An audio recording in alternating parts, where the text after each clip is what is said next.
वेदों में छिपा है परमात्मा का ज्ञान, लेकिन कोई नहीं जानता सृष्टि के रचयिता यीशु या कबीर है। सुख की कौन से की खोज करें, आओ भगवान को जाने। गुरु तथा परमात्मा को समान पहचानना चाहिए। जन्म मरण से पापों का नाश कौन कर सकता है, आओ परमात्मा कैसे मिलेगा ये जाने।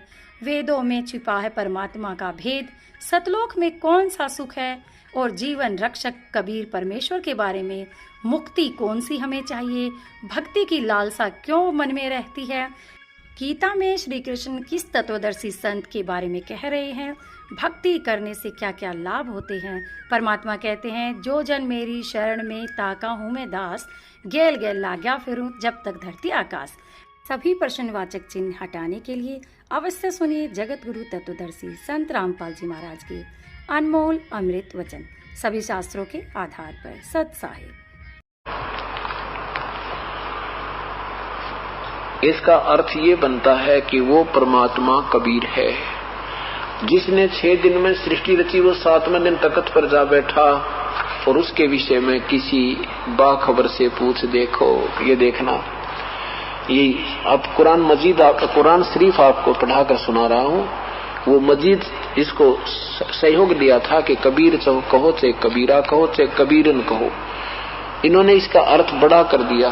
सूरत फुरकानी 25 नीचे देखिएगा, ये 52 नंबर आयत में इसका हिंदी क्या बना है, इन्होंने क्या बनाया है कि ए पैगंबर, तो ए पैगंबर तुम काफिरों का कहा न मानना, और इस कुरान की दलीलों से उनका सामना बड़े जोर से करो।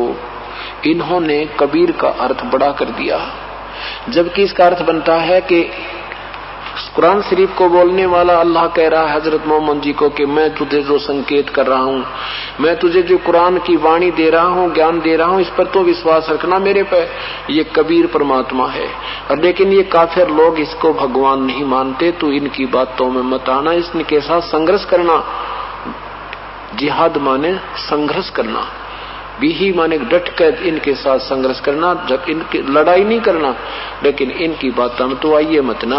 जो मैं कह रहा हूँ यह सच मानना, यू कबीर परमात्मा। और ये वही है जिसने 6 दिन में सृष्टि रची, 7वें दिन तख्त पर जा बैठा। ये देखना, यही सूरत कुरान शरीफ सूरत फुरकानी 25, और यहाँ प्रश्न नंबर इसका है, ये देखना प्रश्न नंबर 606 पे। वो 604 पे आपने देखा था, अब 606 देखिए नीचे। ये 58 नंबर में खबीरा, इवादी खबीरा। 59 में ये बीही खबीरन। इसका हिंदी यहाँ देखना है, दोनों आयतों की आपको दिखाता हूँ। ए पैगंबर उस जिंदा पर है, क्योंकि परमात्मा पूर्ण ब्रह्म जिंदा महात्मा के रूप में हजरत मोहम्मद जी को मिले थे, सतलोक ले गए थे, पर युमान्या को नहीं था, वापस छोड़ दिया। जबरील देवता के डर से नहीं माना था, उसने ग्रहण डरा रखा था। तो कहते हैं ए पैगंबर, हजरत मोहम्मद जी के खुदा वो निराकार प्रभु ये काल कह रहा है, हे पैगंबर उस जिंदा यानी जिंदा रूप में तुझे मिला था, उस जिंदा पर भरोसा रखो जो कभी मरने वाला नहीं है, वो अविनाशी परमात्मा है। और तारीफ के साथ उसकी पाकी बयान करते रहो, वो अपने बंदों के गुनाहों से काफी खबरदार है। यहाँ उस 58 में जो बड़ा कबीर शब्द है, उसका अर्थ इन्होंने बड़ा काफी कर दिया, काफी खबरदार है। इसका अर्थ है कि वो कबीर अल्लाह, ये देखो, वो कबीर अल्लाह अपने साधकों के दुखों का निवारण कर देता है। वो कबीर नाम उस परमात्मा का वो खूब जानता है। और 59 में क्या लिखा कि जिसने आसमान और जमीन के बीच और जो कुछ है उनके बीच में सब कुछ 6 दिन में पैदा किया है, और फिर तख्त पर जा विराजा, वो अल्लाह बड़ा, वो अल्लाह कबीर। या बड़ा, अल्लाह बड़ा की जगह कबीरा लिख दो, वो अल्लाह कबीर। आगे देखो, रहमान है, वो अल्लाह कबीर दयालु है। और तो उसकी खबर किसी बाखबर इल्म वाले से पूछ देखो, अर्थात किसी तत्वदर्शी संत से पूछ देखो। ओए होए, अब देखना कितनी रजा, कितना कमाल कर दिया है कि वो इस कुरान शरीफ की ज्ञान देने वाला अल्लाह कह रहा है कि उस परमात्मा कबीर की पूजा, उसकी वो सारे दुखों का दूर करने वाला है, और उसके विषय में किसी बाखबर से वो बताएगा ना, वो पूजा तो उसकी, उस परमात्मा के विषय में पूजा तो कोई संत बताएगा, तत्वदर्शी संत, उससे पूछ ले भाई, वो ही बता सकता, मैं नहीं जानता। तो परमात्मा ने कहा कि क्या काजी और मुल्लाओं, तुम्हारे हजरत मोहम्मद जी को वो बाखबर भगवान अल्लाह संत मिला नहीं, इसलिए तो ये 5 वक्त की नमाजों तक तुम करते रहे और ये रोजा नमाज करते रहे, उसके बाद ये और बीमारी लाली मांस खान की, जो हजरत मोहम्मद जी ने नहीं आदेश दिया था। क्या बताया था कि वो पैगंबर पाक पुरुष थे, साहिब के अब्दाली, नबी मोहम्मद नमस्कार है, राम रसूल कहाया, 1,80,000 को सौगत जिन ही करद चलाया।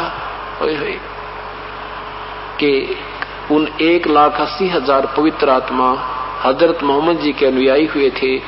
कसम है उन महापुरुषों ने कभी ऐसा जुल्म नहीं किया जैसा तुम काजी करवा रहे हो, इन भोली आत्माओं को गुमराह कर रहे हो, इनको पाप का भागी बना रहे हो। अर्श कुर्स पर अल्लाह तकत है, खालिक बिन ने खाली, और वह पैगंबर पाक पुरुष थे, साहिब के अब्दाली। ये हजरत मोहम्मद मूसा जी जैसे तो नेक आत्मा थी, परमात्मा की कृपा पात्र थे, उन्होंने कभी ऐसा जुल्म नहीं किया। उन्होंने क्या कहा कि रोजा बंग नमाज दे रे, बिस्मिल की नहीं बात कही रे। उन्होंने ये तो कहा था रोजे करो, बंग दे लो, नमाज करो, लेकिन गौ बिस्मिल करने की हजरत मोहम्मद जी ने नहीं कहा था। अब वहां तो परमात्मा साक्षात खड़े थे और सारी जनता ने की जान बच गई थी, इसलिए कोई बोल नहीं रहा था, कान बोझ कर सारे सुन रहे थे, और अंदर अंदर से वो काजी मुल्ला कूद रहे थे।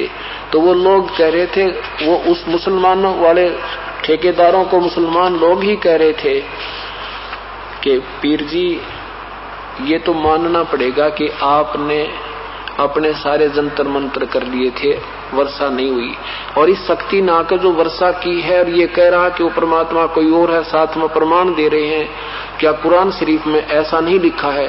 तो वो कहते नहीं, ऐसा कहीं नहीं लिखा है, क्योंकि उस समय तक ये कुरान शरीफ हिंदी में ट्रांसलेट नहीं हुई थी, केवल अरबी भाषा में थी। और ऐसे ही गीता जी और वेदों का उस समय तक हिंदी अनुवाद नहीं हुआ था, और ये पढ़े लिखे लोग ना हिंदू थे ना मुसलमान, इसलिए इन हिंदुओं और मुसलमानों के इन दंत कथा सुनाने वाले गुरुओं के दाव लगे रहे और उस परमेश्वर की महिमा से हमें परिचित नहीं होने दिया। अब परमात्मा कहते हैं कि उस जालिम काल ने हजरत मोहम्मद के साथ कितनी जबरदस्ती की, पढ़ के देखो तुम्हारे जीवन चरित्र में। जीवनी हजरत मोहम्मद वही पुस्तक, पवित्र पुस्तक है, इसके पृष्ठ नंबर 68 पर देखो। इस तरह रमजान के कुछ दिन बीत गए। एक दिन आप सलल गुफा में, हजरत मोहम्मद जी गुफा में आराम कर रहे थे। सुबह का सुहाना समय था। अचानक एक फरिश्ता दिखाई पड़ा दिया, बहुत ही खूबसूरत हसीन फरिश्ता, हाथ में हसीन रेशम का एक रुमाल, एक टुकड़ा भी था। बोला पढ़ो। आप हजरत मोहम्मद घबरा गए, फरमाया मुझे पढ़ना नहीं आता। आप हजरत मोहम्मद को ऐसा महसूस हुआ कि जैसे वह गला घोंट रहा हो और शरीर को भींच रहा हो। फिर छोड़ दिया और कहा पढ़ो। आपने फरमाया, हजरत मोहम्मद ने कहा कि मुझे पढ़ना नहीं आता। यहाँ देखो, फिर आप हजरत मोहम्मद को महसूस हुआ कि वह गला घोंट रहा है और शरीर को भींच रहा है। फिर छोड़ दिया, कहा पढ़ो। आप हजरत मोहम्मद को अंदेशा हुआ कि वह फिर गला घोंटेगा और इस बार मुझे जोर से भींचेगा। फरमाया क्या पढ़ूं? बोला पढ़ो अपने रब के नाम से जिसने पैदा किया इंसान को खून की फुटकी से। पढ़ो तुम्हारा मेहरबान रब है, रब ही है। उसने कलम से लिखा सिखाया, उसने कलम से सिखाया इंसान को, वह खूब सिखाया जो उसे मालूम था न था कुरान। फरिश्ते ने के बताने पर आप मोहम्मद जी ने पढ़ा, पढ़ते ही याद हो गया, चित्त फिर अंकित हो गया इस तरह। फिर कहते हैं आप उठ खड़े हुए, भय से दिल बैठा जा रहा था, घबराहट से चेहरा उतरा हुआ था। आप सहमी नजर निगाहों से गुफा में हर तरफ देखने लगे। हैरानी और घबराहट की हालत थी और दिल के ही अंदर दिल में सोचने लगे कि अभी मुझे किसने बातें की थी, वह कौन मुझे पढ़ा गया। फिर तेजी से गुफा से बाहर आए। अब आप हजरत मोहम्मद को पूरा विश्वास हो गया कि यह कोई जिन्न का असर है और जिस बात का डर था वह सच्ची बात होकर रही। आप हजरत मोहम्मद पहाड़ी की घाटियों में गुजरने लगे। पूरा शरीर थर-थर कांप रहा था। ये देखो, अचानक आवाज आई, मोहम्मद। आप हजरत मोहम्मद चौंक पड़े। घबरा कर सिर ऊपर उठाकर देखा तो वही फरिश्ता आदमी की सूरत में खड़ा था। वह पुकार रहा था, मोहम्मद तुम अल्लाह के रसूल हो और मैं जबरील हूँ। आपकी घबराहट और बड़ी, डर से रोंगटे खड़े हो गए, भय से कदम रुक गए। कभी दाईं तरफ देखते, कभी बाईं तरफ। वह सूरत आंखों के सामने वह आंखों से ओझल हो, लेकिन जिधर देखते वही दिखाई देता, जिधर मुंह करते वही मौजूद होता। आगे बढ़े या पीछे हटे, नजर नीचे करें या ऊपर उठाएं, हर तरफ वो फरिश्ता दिख रहा था।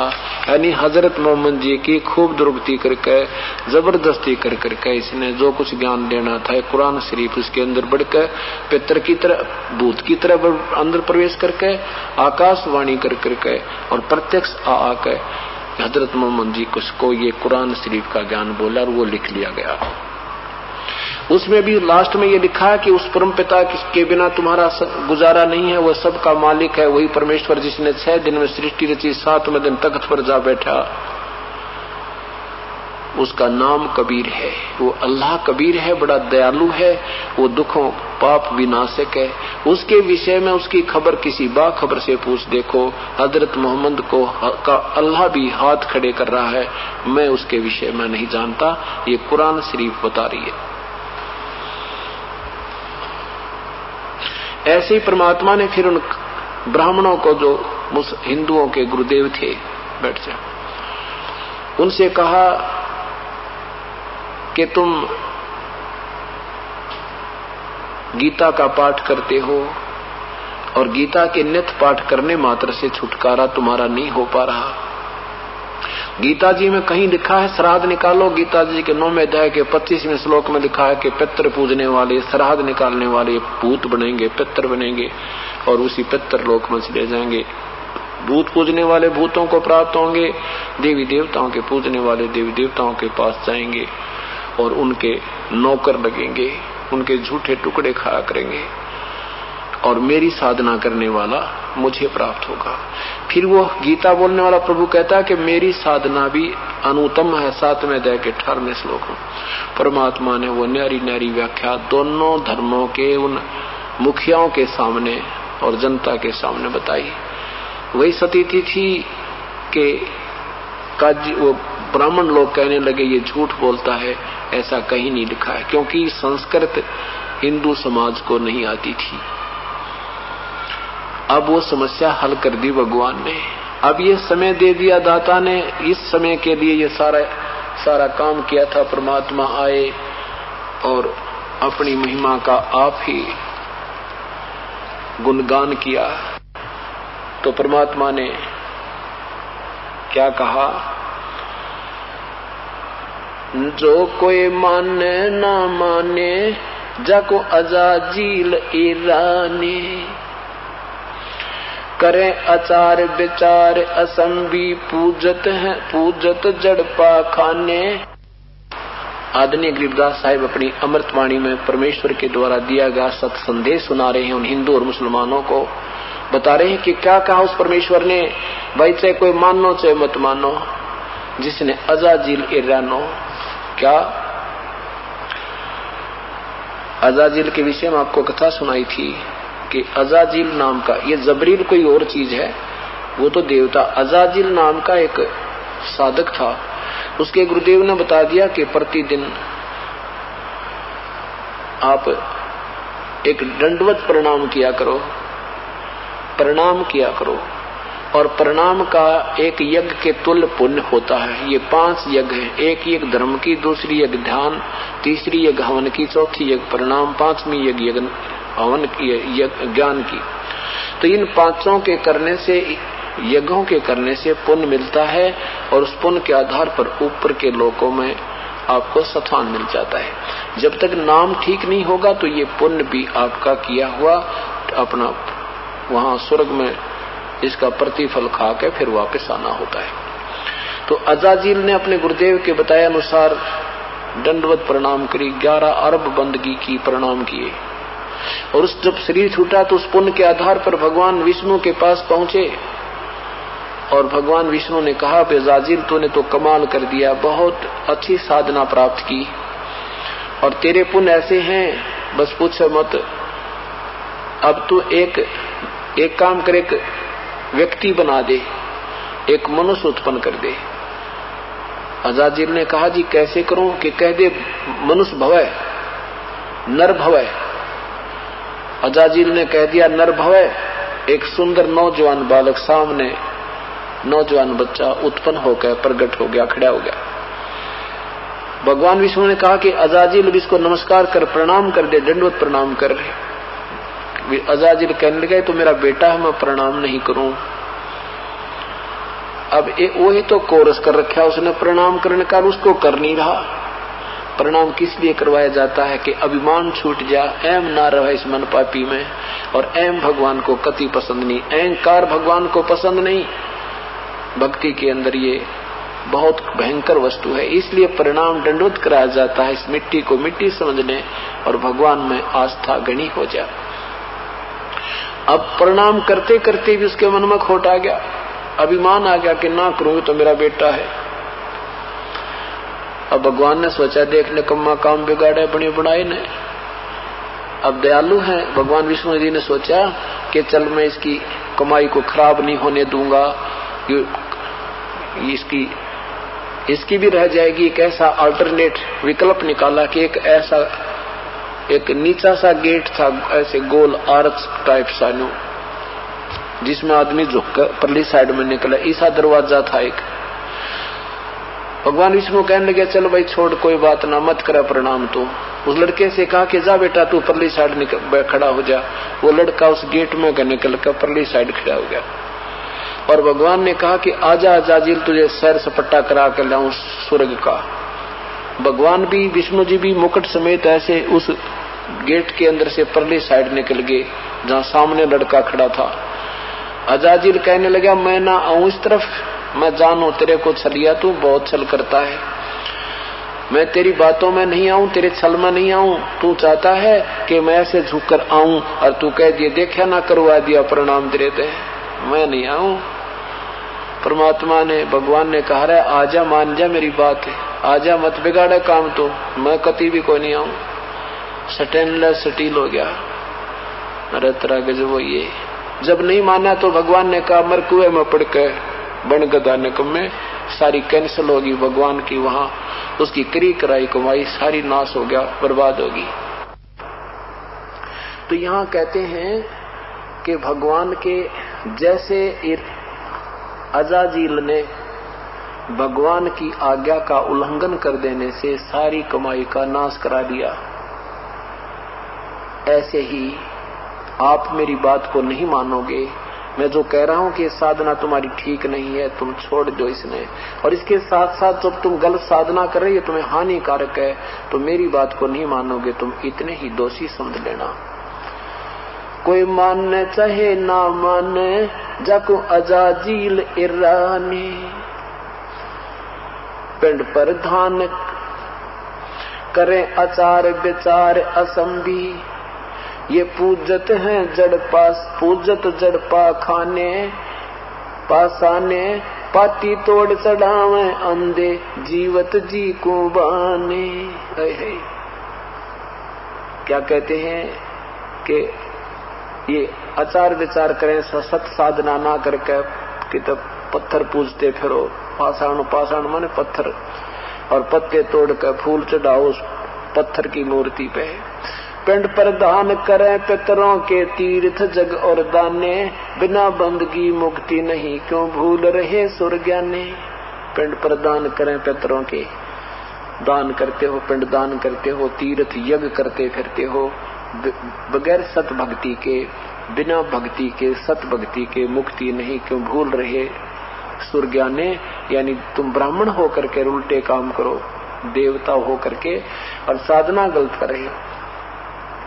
सुखदेव शिव का तत्व सुना है भक्ति ले ढंग ताने, सतगुरु जनक विधे ही भेंटे पद मिल पदे समान। अकत कथा कुछ कही न जाई देखत नैन सिराने, अबल बली वरियाम बिहंगम लाले चोट निशाने। पंडित वेद कहें वो वाणी काजी पढ़े कुराने, और सूर गऊ को दो बतावे है समझत नहीं हैवाने। पंडित वेद कहें बहुबाणी काजी पढ़े कुराने, सूर गऊ को दो बतावे दोनों दीन दीवाने। एक ही मिट्टी एक का चमड़ा एक का बोल पराने, जिव्या स्वाद हित मारत है नर समझत नहीं हैवाने। मुर्गी बकरी कुकड़ी खाई कुक बंग मुलाने, जैसा दर्द आपने होवे ऐसा दर्द बिराने। क्या बताते हैं नादान। हिंदू तक कहते हैं सूर खा लो गाय मत खाओ, मुसलमान कहते हैं सूर का सूर नहीं खाना चाहिए अशुभ होता है, मांस गाय का मांस खा लो। अरे तेरा गजब हो। कहते तुम गाय और सूर में दो जीव मानते हो, दर्द दोनों का एक जैसा होता है।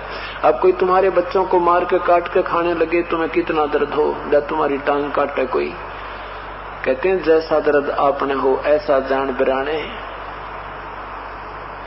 मन मक्के की हजना कीनी दिल काबा नहीं जाने, कैसे काजी कजा करत हो तुम खाते हो हिरवाने। जा दिन साहेब लेखा मांगे दो क्या जवाब दीवाने, ऐसा कुफर तरस नहीं आवे काटे शीश खुराने। कहते हैं ऐसा जुल्म करो वहाँ भगवान के दरबार में तुम्हारा जवाब मांगेंगे, जब के जवाब दोगे। भगवान के बच्चों को मार रहे हो, पिता का चाहे छोटा बालक मार दे चाहे बड़ा, भगवान का चाहे चींटी को मारो चाहे हाथी को, एक जैसा तुम्हें दोष लगेगा। मुर्गा मारो चाहे गाय मारो, सूअर खाओ, सबका तुम्हें पाप लगेगा, महादोष के भागी हो जाओगे। उस पुरसेती मरहम नाही अनहद नाद गुनाने, दास गरीब गई दुनी गई दोजक ये देव गाड़ी गुराने। कहते तुम नरक में जाओगे और कबीर परमात्मा जैसे महापुरुष को सत साधना देने वाले भगवान को तुम गाली देते हो, बुरा बताते हो। इन नकम में काजी और पंडितों के कहते हैं तुम्हें महापाप लगवाएंगे ये। अब परमात्मा की महिमा सुनकर हिंदू और मुसलमान दोनों के दोनों ने बहु संख्या में मगहर में उपदेश ले लिया।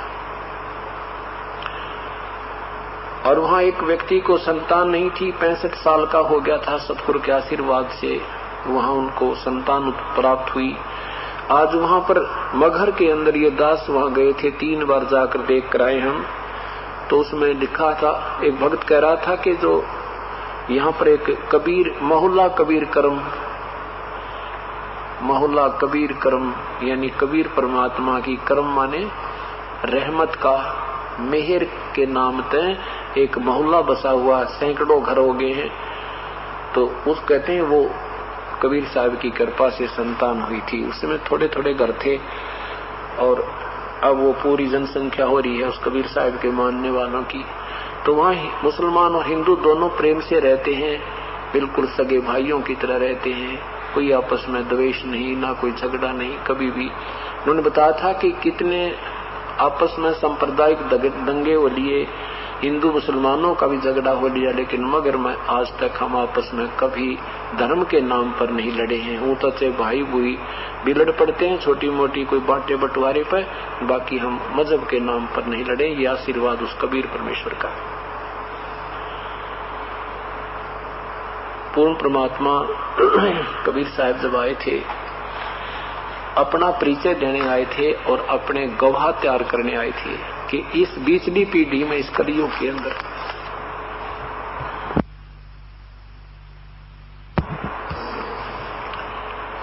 अब ये बीचली पीढ़ी शुरू होगी है। पहली पीढ़ी जब परमात्मा आए थे उस समय अपनी समर्थता, अपना प्रमाण देके कि भगवान कैसा होता है और परमात्मा के काम करता है, कितने सुख देता है, उसके क्या लक्षण होते हैं, तो और साथ में ये कई गवाह तैयार करके अपनी समर्थता और साक्षात दर्शन करा के अब आपको कबीर सागर के अंदर एक ऐसा रहस्य दिखाएंगे, आप दांतों तले उंगली दबाओगे, ये भगवान, ये परमात्मा, ये कबीर साहब, आपने तो कमाल कर रखा है। परमेश्वर, परम पूज्य परमेश्वर कलयुग के जब आज से 600 वर्ष पूर्व, 625 वर्ष पूर्व आए थे, यानी सन 1398 में परमात्मा प्रकट हुए थे। और फिर धर्मदास नाम के एक वैष्णव उपासक श्री विष्णु कृष्ण आदि के उपासक को अपनी शरण में लेकर तत्व ज्ञान बताया था और फिर सतलोक में अपने दर्शन दिखाए थे और फिर यहाँ वो आत्मा छोड़ दी थी। और धर्मदास से कहा था, धर्मदास मैं पूर्ण परमात्मा हूँ और मेरी प्राप्ति इस सार नाम और सत नाम से होगी और कोई विधि परमात्मा के पाने की नहीं है। और ये सार शब्द और ये सत शब्द, जो सार नाम तुझे मैं देता हूँ, बता रहा हूँ, तुझे दे रहा हूँ, ये किसी को मत बताना। ये जब तक वो बीचली पीढ़ी प्रारंभ होगी तब तक कति छुपा कर रखना है, अपने वंशजों को भी मत बताना। और काल ने क्या कहा था जब परमात्मा यहाँ आए थे, काल से कहा था कि मैं, कबीर साहब ने कहा था कि मैं मृतलोक में जाऊंगा, तेरे ब्रह्मांडों में नीचे जाके और सबको बताऊंगा यू भगवान नहीं है, परमात्मा कोई और है, और तेरी पोल पाड़ूंगा। तो काल ने पहले तो विनम्रता से, चापलूसी से प्रभु से वचन लिए कि 3 युगों में जीव थोड़े ले जाना, चौथे युग कलयुग में कितने ही प्राणी ले जाना, प्रभु ये दया बख्श दो। परमात्मा ने तथास्तु कर दिया था। तो फिर काल एकदम बदल गया, कहने लगा जा बेशक जोग जीत, क्योंकि परमात्मा अपने पुत्र के रूप में, योग संतान के रूप में आए प्रकट थे कि जा योग संतान तुम्हारी कोई नहीं माने, 12 पंथ करूं मैं साजा, नाम तुम्हारा ले करूं आवाजा, 12 पंथ नाम जो ले ही, सो मेरे मुख आन समोही, पहले अंश हमारे जाही, पीछे अंश तुम्हारा जाई। काल ने ये कहा था कि मैं 12 पंथ चला दूंगा, कहेंगे तेरा ही गुणगान करेंगे, कबीर भगवान है, वो अल्लाह कबीर है, वो कोई और परमात्मा है, और नाम और साधना मेरे लेवल की दिया करेंगे, मेरे मुंह में रहेंगे। तो धर्मदास जी से परमात्मा ने कहा था कि धर्मदास ये काल के 12 पंथ चलेंगे और इन 12 पंथों में जो हंस आएंगे, जो इनके प्रवर्तक आएंगे, वो उनके माध्यम से मैं अपनी समर्थता का प्रमाण इस पृथ्वी पर छोड़ता रहूंगा। लेकिन उन 12 पंथों में उपदेश लेने वालों की मुक्ति नहीं होगी, लेकिन मेरी महिमा तो वो गाते ही रहेंगे। पिछली पीढ़ी तक मेरा नाम जिक्र चलता रहेगा। और जब 12वां जो अंश आएगा, 12वां जो आएगा, वो उस समय मेरी वाणी फिर प्रकट होएगी, उसके माध्यम से मैं अपनी वाणी फिर दिखवाऊंगा संवत 1775-74 में, और मेरी वाणी दोबारा प्रकट होएगी। क्योंकि कबीर वाणी जो है बहुत कुछ इन्होंने और मिलावट कर दी थी। इस करके परमात्मा ने कहा था कि मैं अपनी महिमा फिर एक बार फिर प्रकट करवाऊंगा और फिर वो कबीर सागर से भी मिलेगी, वो सही होगी। तो क्या बताया है कि धर्मदास जब लग वो 12 पंथ चले तब तक ये वास्तविक ज्ञान किसी को मत बताना। और 12वें पंथ में, 12वां पंथ गरीबदास नाम का पंथ है, 1774-75 संवत में प्रकट होंगे वो हंस, और उनके द्वारा मेरी वाणी प्रकट होएगी। लेकिन उस 12 पंथ तक, गरीबदास के पंथ तक के अनुयायियों को भी वो वास्तविक ज्ञान प्राप्त नहीं होगा, क्योंकि परमात्मा का सख्त संकेत था, आदेश था कि ये अभी तत्व ज्ञान वास्तविक नाम मंत्र किसी को नहीं बताना। इस उद्देश्य से लिखा है। कबीर सागर आपके पास है और 500 वर्ष 550 वर्ष पुराना लिखा है, ये आज नहीं लिखा गया। आज कमाल कर रखा है इसमें, देखना पुण्यात्मा, परमात्मा समय समय पर हमें अपनी महिमा बता रहा है। इसमें आपको दिखाता हूं कबीर वाणी, कबीर चरित्र बोध।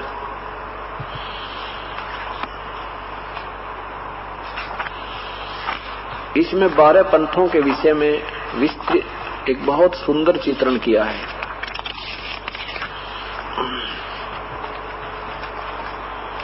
ये देखिएगा, जिनको नहीं दिखाई दे रहा वो मैं बोलूंगा, उससे भी सुनते रहना। ये है कबीर चरित्र बोध सागर, कबीर चरित्र बोध, और प्रश्न नंबर 1870। नीचे देखिए, 12 पंथों के, कबीर साहब के पंथों का वृत्तांत। नंबर 1, नारायण दास जी का पंथ, यागो दास जी का पंथ, सूरत गोपाल पंथ, मूल निरंजन पंथ, टकसारी पंथ, भगवान दास जी का पंथ, सतनामी पंथ, कमाली पंथ। कमाली, ये कमाल भी गुरुद्रोही हो गया था कबीर साहब की वाणी सुना के। जैसे गरीबदासी पंथ कहते हैं ना, ऐसे ये कमाली पंथ है, ये कमाली पंथ, ये कमाल का पंथ। राम कबीर पंथ, प्रेम धाम की वाणी पंथ, और जीवा पंथ, और 12वां गरीबदास पंथ। ये देखिए 12वां गरीबदास पंथ। अब इसी इन 12 के विषय में कबीर साहब का वाणी के द्वारा, अपनी अमृत वाणी के द्वारा आपको वर्णन दिखाते हैं।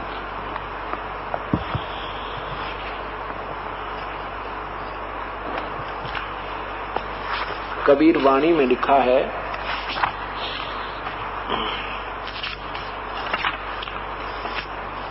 कितना सुंदर चित्रण किया है परमात्मा ने, कमाल, रिकॉर्ड तोड़ दिया मेरे मालिक।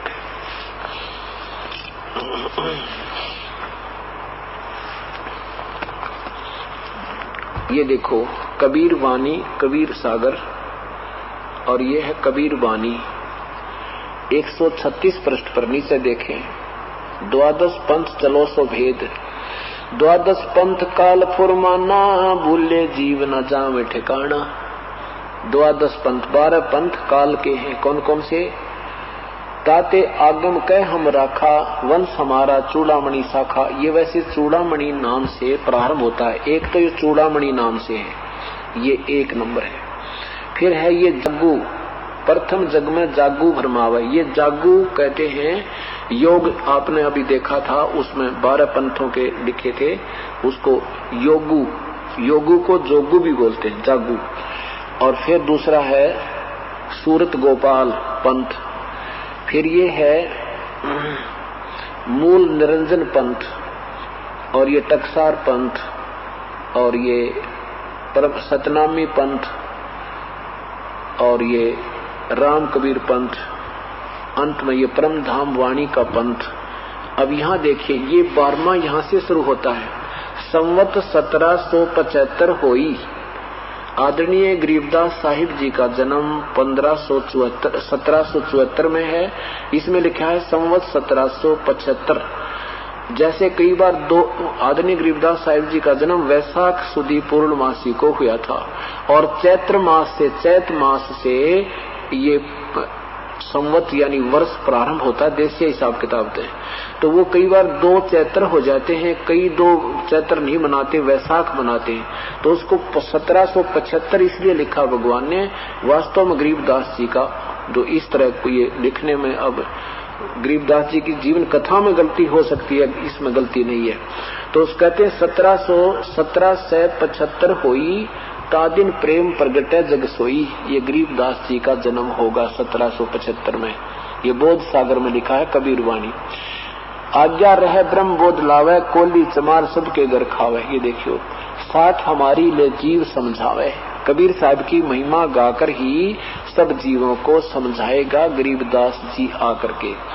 और लेकिन उस गरीबदास जी के भी अनुयायी असंख्य जन्म ठोर नहीं पावे।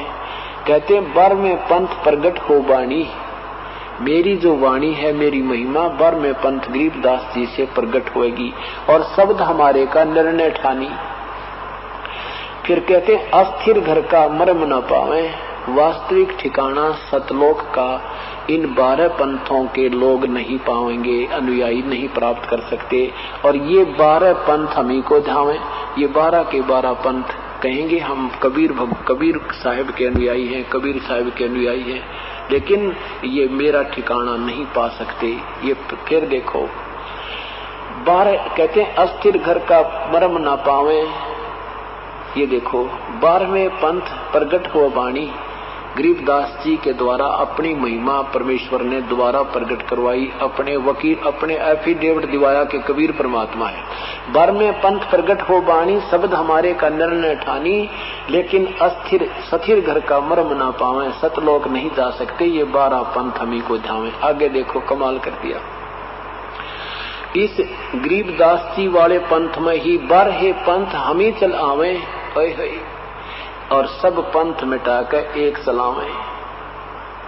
ये वो दिन आ गया पुण्यात्माओं, जो परमात्मा खुद नहीं आए तो ये दास भेज दिया अपना कि 12 पंथ उस 12वें पंथ में आगे, क्योंकि ये 12 पंथ यहाँ तक समाप्त हो लिए कि गरीबदास जी के अनुयायी भी उस परमात्मा के विषय में नहीं जान पाओगे। 12 पंथ प्रगट हो वाणी, 12वें पंथ प्रगट हो वाणी, शब्द हमारे का निर्णय ठानी और अस्थिर घर का मर्म ना पावे, ये 12 पंथ हम ही को जावे। ये 12 पंथ चल चुके। फिर कहते उस 12 में आगे चल के 12 पथ हम ही चलावे, हम चल कर आवे और सब पंथ मिटा के एक चलावे। अब सारे पंथ मिटेंगे, ये जितने राधा स्वामी है, बाल योगेश्वरी है, सारे अब सूख जाएंगे, इनकी वास्तविकता समाज तक पहुंच चुकी है, ये सब समाप्त होंगे और एक पंथ ये कबीर परमात्मा का चालू हो चुका है, ये शुरू हो गया, अब ये चलेगा। नीचे देखिए, नीचे का अब यहाँ क्या कहा कि धर्मदास तो मोरी लाख दुहाई, ये मूल शब्द सार शब्द की तो बार ना जाई, ये वास्तविक ज्ञान कहीं नहीं बताना, मैं तुझे जो बता रहा हूँ। और पवित्र ज्ञान तुम जग में भाखो और मूल ज्ञान गुप्त तुम राखो, गोई तुम राखो। तुम ज्ञान मेरी महिमा तो गाओ, लेकिन ये वास्तविक ज्ञान मत देना, तत्व ज्ञान ये सार नाम मत बताना। और क्या बताते, मूल ज्ञान बाहर जो पढ़ी, सार शब्द बाहर जो एक सार ज्ञान सार शब्द जो बाहर जो पढ़ी, मूल ज्ञान बाहर जो पढ़ी और बिचले पीढ़ी वंश हंस नहीं तिरही, बिचली पीढ़ी हंस नहीं तिरही, ये वंश नहीं है, ये इन्होंने मिलावट कर ली है जो अब छापने वाले दामा खेड़ा वाले। बिचली पीढ़ी हंस नहीं तिरही है, ये देखो। और कहाँ तक छुपा के रखना है कि मूल ज्ञान तुम तब लग छिपाई, ये देखो 33 अरब ज्ञान हम भाखा, मूल ज्ञान गोय हम राखा। तो परमात्मा कहते हैं कि हमने मूल वाणी भी बहुत घना ज्ञान दिख दिया है, लेकिन वो सार नाम अभी भी गुप्त रखा हुआ है, ये देखना। और धर्मदास मूल ज्ञान तुम तब लग छिपाई, जब लग ये 12 पंथ मिटाई, इसको तुम तब तक छुपा के रखना जब तक ये 12 पंथों का कति काम ना बिगड़ दे। अब ये 12 पंथों का काम बिगड़ गया, अब कोई भी इनकी तरफ झांकेगा नहीं जब इस तत्व ज्ञान से परिचित हो जाएगा, इन संतों के पास नहीं जाएगा प्राणी। अब आपको और दिखाता हूँ इसी में, अब देख कमाल कर दिया। इसी कबीर वाणी पृष्ठ 134 पे नीचे देखो क्या बताया कि प्रथम वंश उत्तम, दूसरा वंश अहंकारी, उन 12 के विषय में बता रही है। और तीसरा वंश प्रचंड, चौथा वंश बिरहे, 5वां वर्ष निंद्रा, छठे वंश, छठा वंश यानी यो छठा वंश जो मेरा यहाँ मेरे 12 पंथ चलाओगे उनमें से छठा उदास, और 7वां वंश ज्ञान चतुराई, 8वां द्वादश पंथ विरोध, 9वें वंश पंथ पूजा, और 10वें अंश प्रकाश, और 11वें वंश प्रगट सारा, और 12वें वंश प्रगट होवे उजियारा। गरीबदास जी के समय में 12वें पंथ में हमारा ज्ञान कुछ कुछ महसूस होगा कि कबीर परमात्मा वास्तव में कबीर भगवान है। गरीबदास जी की वाणी से कहते हैं, 12वें वंश हुआ प्रगट हुआ उजियारा और 13वें वंश मिटे सकल अंधियारा। होए होए कहते हैं, जब 13वां वंश अंश मेरा आवेगा, मेरा 13वां जो इन 12 के बाद जो 13वां आएगा वो सारे अंधेरे न मिटा देगा। यानी केवल एक परमात्मा कबीर साहब को प्रत्यक्ष रूप से प्रमाणित करके ये एक पंथ, एक मार्ग, एक विषय ही चलेगा। बोलो सतगुरुदेव की जय। पुण्यात्माओं, ये 550 वर्ष पूर्व बोली हुई अमृतवाणी परमात्मा की आज सिद्ध होगी है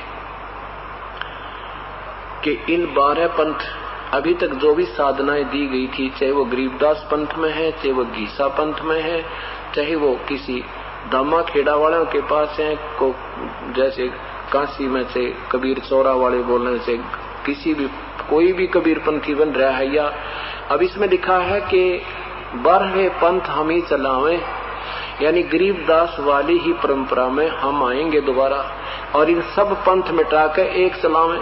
सब इन 12 गुराम नहीं, जितने भी ये पंथ चल रहे हैं, राधा स्वामी पंथ, धन धन सदगुरु पंथ कहते हैं ना, सब ने खत्म करके और एक चलेगा। एक कबीर परमात्मा की ही महिमा पूरे संसार में इब होगी। अब ये विस्फोट हो गया, ये अंकुर सतभक्ति का उग गया। अभी सब एक होंगे और सबका कल्याण होगा, सब सुखी होंगे, सारा संसार एक होगा, सारा संसार सुखी होगा। आध्यात्मिक ज्ञान से रिलेटेड वीडियो देखने के लिए ओनली संत रामपाल जी महाराज चैनल को सब्सक्राइब करें। सत साहिब सत साहिब।